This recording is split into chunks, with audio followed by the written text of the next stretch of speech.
శ్రీమద్ భగవద్గీత 6వ అధ్యాయము ధ్యానయోగము 35వ శ్లోకం.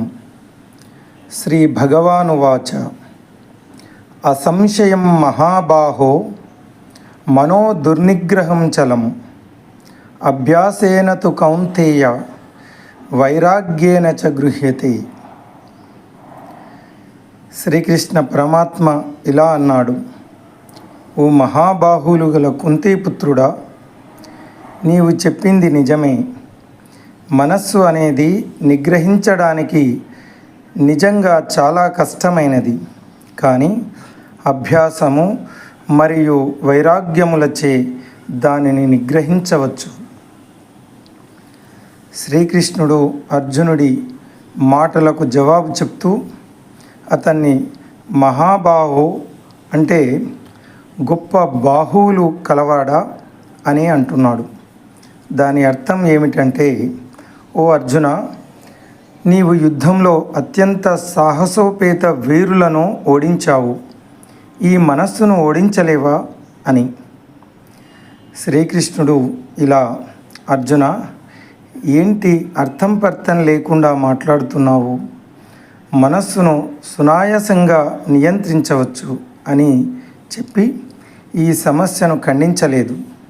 పైగా నియంత్రించడానికి మనస్సు నిజంగా క్లిష్టతరమైనది అన్న అర్జునుడి మాటలతో ఏకీభవించాడు. కానీ ప్రపంచంలో కష్టతరమైన పనులు ఎన్నో ఉన్నాయి. అయినా మనం అధైర్యపడకుండా ముందుకు సాగుతాం. ఉదాహరణకు, సముద్రం ప్రమాదకరమైనది, భయంకర తుఫాన్లు వచ్చే అవకాశం ఉంటుంది అని నావికులకు తెలుసు. అయినా నావికులు ఒడ్డునే కూర్చొని ఉండరు, వారు సముద్ర ప్రయాణం చేస్తూ ఉంటారు కదా. కాబట్టి శ్రీకృష్ణుడు అర్జునుడికి వైరాగ్యము మరియు అభ్యాసాల ద్వారా మనస్సును నియంత్రించవచ్చు అని హామీ ఇస్తున్నాడు. వైరాగ్యం అంటే ఆంగ్లంలో డిటాచ్మెంట్. అనంతమైన పూర్వజన్మల నుండి ఉన్న మమకార ఆసక్తుల చేత మనస్సుకు తనకు అనురక్తి ఉన్న విషయముల దిశలో పరుగులు పెట్టడం అలవాటైపోతుంది. ఈ మమకార ఆసక్తిని తీసివేయడం అనేది మనస్సు యొక్క అనవసరమైన పరిభ్రమణాన్ని నిర్మూలిస్తుంది.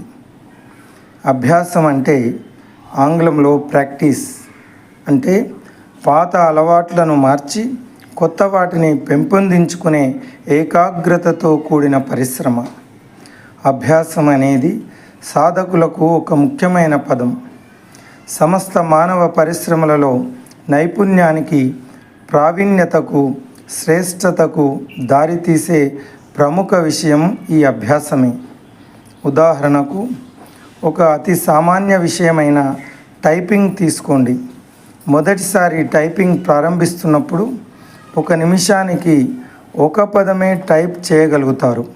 కానీ 1 సంవత్సరం టైప్ చేసిన తర్వాత వారి చేతివేళ్ళు సునాయాసంగా తిప్పుతూ నిమిషానికి 80 పదాలు టైప్ చేయగలుగుతారు.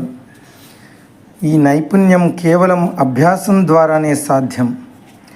ఇదే విధంగా మూర్ఖమైన మరియు అల్లకల్లోలమైన మనస్సును అభ్యాసము ద్వారా ఆ భగవంతుని చరణారవిందములపైనే నిలపాలి.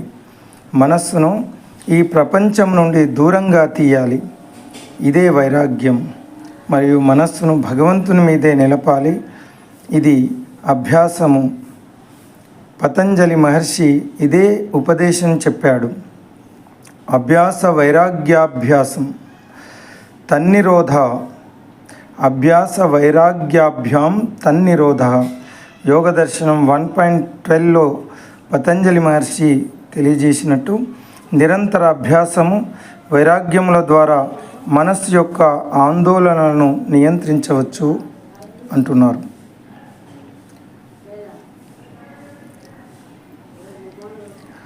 Lord Krishna said, O mighty armed son of Kunti, what you say is correct. The mind is indeed very difficult to restrain. but by practice and detachment, it can be controlled. Sri Krishna responds to Arjun's comment by calling him Mahabaho, which means mighty armed one. He implies, O Arjun, you defeated the bravest warriors in battle. Can you not defeat the mind? Sri Krishna does not deny the problem by saying, Arjun, what nonsense are you speaking? The mind can be controlled very easily. Rather, he agrees with Arjun's statement that the mind is indeed difficult to control. However, so many things are difficult to achieve in the world, and yet we remain undaunted and move forward.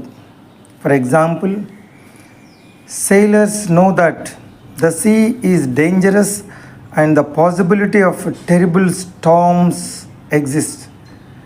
Yet, they have never found those dangers as sufficient reasons for remaining ashore.